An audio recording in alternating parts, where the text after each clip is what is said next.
केंद्र सरकार ने गुरुवार को राज्यसभा को बताया कि 2009 से अब तक अमेरिका ने 18,822 भारतीय नागरिकों को डिपार्ट किया है। वहीं जनवरी 2025 से अब तक 3,258 भारतीय नागरिकों को वापस भेजा है।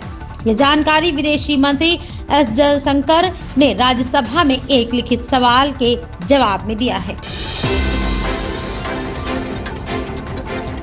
रूसी राष्ट्रपति व्लादिमीर पुतिन के भारत दौरे से कुछ घंटे पहले कांग्रेस नेता राहुल गांधी ने आरोप लगाया कि सरकार विदेश से आने वाले नेताओं को नेता प्रतिपक्ष से न मिलने को कहती। उन्होंने कहा कि पूर्व प्रधानमंत्री अटल बिहारी वाजपेयी और मनमोहन सिंह के समय यह परंपरा थी, लेकिन अब प्रधानमंत्री नरेंद्र मोदी और विदेश मंत्रालय इसका पालन नहीं कर रहे हैं। बिहार में महाजीत अर्जित करने के बाद बीजेपी मिशन बंगाल पर सक्रिय हो चुकी है। वाम दलों को हटाकर राज्य में विपक्ष की कुर्सी हासिल करने के बाद बीजेपी श्याम मुखर्जी की जन्मभूमि पर जीत मिलने की उम्मीद कर रही है। खुद पीएम मोदी बंगाल की बारी है बात कह चुके हैं।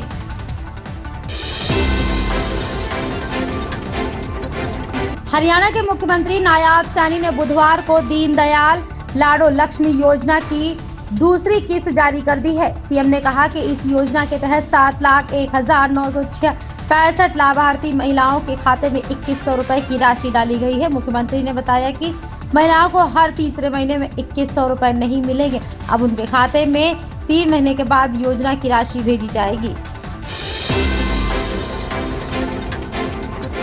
पश्चिम बंगाल में मतदाता सूची के विशेष गहन पुनरीक्षण को लेकर राजनीतिक गर्मी बढ़ गई है।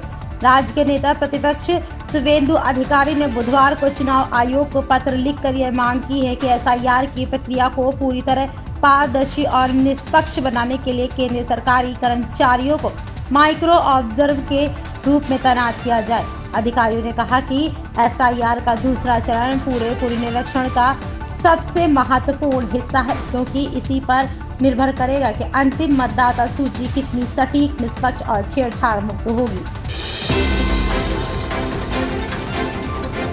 बीजेपी ने गुस्से में कांग्रेस के 2 सीएम के हिंदू धर्म का मजाक उड़ाने वाले कमेंट पर अपनी प्रतिक्रिया दी है। बीजेपी ने इंडिया गठबंधन के नेताओं के हिंदू विरोधी कमेंट्स की सीरीज को याद करते हुए कहा कि कांग्रेस सांसद से पूछा कि क्या हिंदू देवी देवताओं का अपमान करना क्या उनकी पार्टी की स्ट्रैटेजी का हिस्सा बन गया है। आपको बता दें कि तेलंगाना के सीएम रेवंत रेड्डी ने एक इवेंट में तेलुगु में कहा कि हिंदू कितने भगवान को मानते हैं, 3 करोड़ इतने सारे क्यों, कुंवारे लोगों के लिए हनुमान क्यों।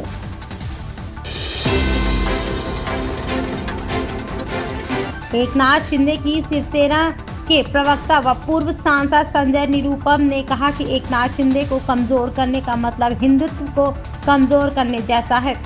शिवसेना हिंदुत्ववादी पार्टी है और प्रधानमंत्री नरेंद्र मोदी एक कठोर हिंदूवादी नेता हैं और महाराष्ट्र में हिंदुत्व को मजबूत करने में एकनाथ शिंदे का बड़ा सहयोग है। रूस के राष्ट्रपति व्लादिमीर पुतिन 2 दिवसीय भारत के दौरे पर आए हैं, जहां वे 23वें भारत रूस शिखर सम्मेलन में भाग लेंगे। उनके दौरे को लेकर बॉडी डबल के इस्तेमाल और उनकी अभेद्य सुरक्षा व्यवस्था पर चर्चाएं तेज हैं।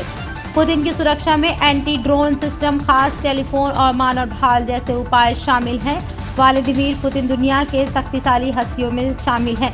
वह सोवियत संघ के दौरान खुफिया एजेंसी केजीबी के एजेंट भी रहे हैं।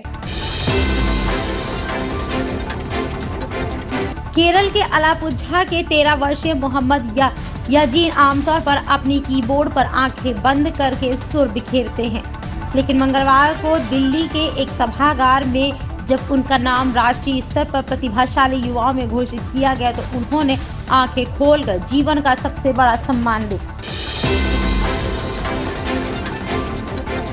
दिग्गज एक्टर धर्मेंद्र का 24 नवंबर को निधन हो गया, जो उनके 90वें जन्मदिन से कुछ दिन पहले था। उनकी याद में उनके बेटे सनी देओल और बॉबी देओल अपने परिवार के साथ खंडाला स्थित उनके फार्म हाउस पर यह दिन मनाने की प्लानिंग कर रहे हैं। वे फैंस के लिए घर के दरवाजे भी खोलेंगे ताकि वे आकर उनकी विरासत का जश्न मना सकें। यह सब परिवार द्वारा दिग्गज अभिनेता की निजी अंतिम संस्कार करने के बाद हो रहा है।